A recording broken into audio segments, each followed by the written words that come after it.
Hello student, मेरा नाम है चेतन कठोलिया। आप सभी को यूट्यूब के चेतन मैथ्स क्लासेस कोचिंग में स्वागत है।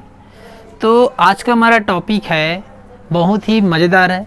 ठीक है, ये अधिकतर करके आपको कंपटीशन एग्ज़ाम में पूछे ही जाते हैं।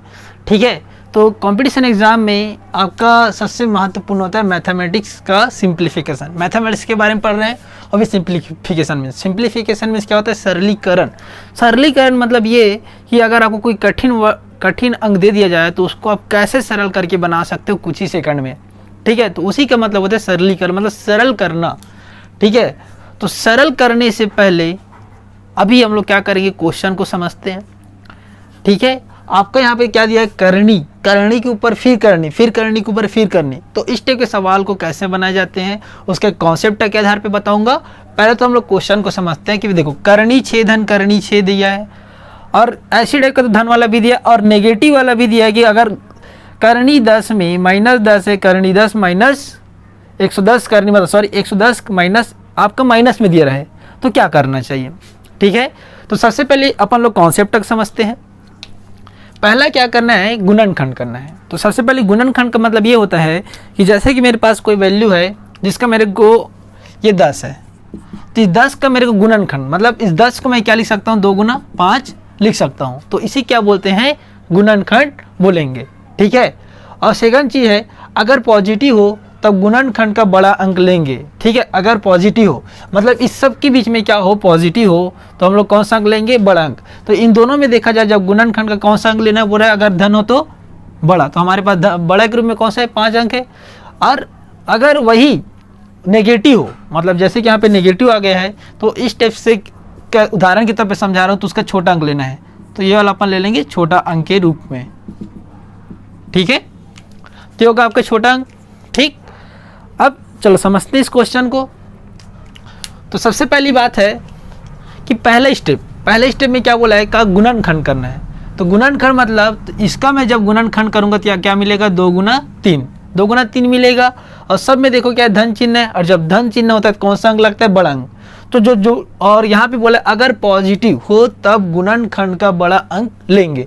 तो बड़ा अंक के रूप में हमारे पास क्या है? आपके पास गुणनखंड का 3 है, तो इसका आंसर आपका क्या हो जाएगा? 3 हो जाएगा। ठीक है, इसी प्रकार देखा जाए ये फिर इसका फैक्टर निकालते गुणनखंड करते 5 गुना 6। ठीक है, सब जगह धन है तो फिर इसका बड़ा अंक क्या हो जाएगा हमारे पास? 5 और 6 में बड़ा अंक कौन सा हो जाएगा? 6। तो इसका आंसर क्या हो जाएगा? 6। ठीक है, इसी प्रकार 85 को देखते हैं। 85 भी वैसी सेम है लगभग। इसको क्या लिख सकते हैं? सबसे पहली बात इसका फैक्टर हो जाएगा 5 गुना 17 85 होता है। फिर धन है तो यहाँ पे देखो फिर इसका बड़ा अंक क्या हो जाएगा? 17, इसका आंसर हो जाएगा।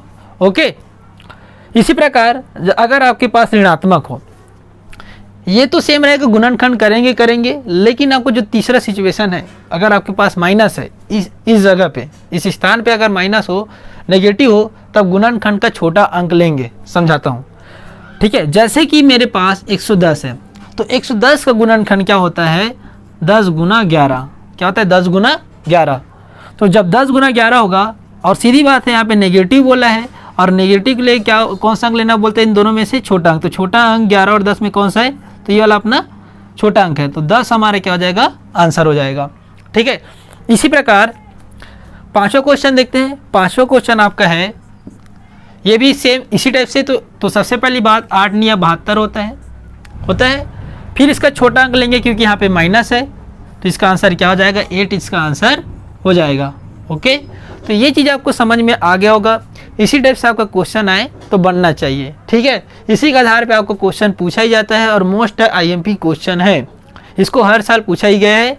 ओके, अब हमने पहला पार्ट में तो ये देख लिया कि गुणनखंडन वाला कैसे करते हैं।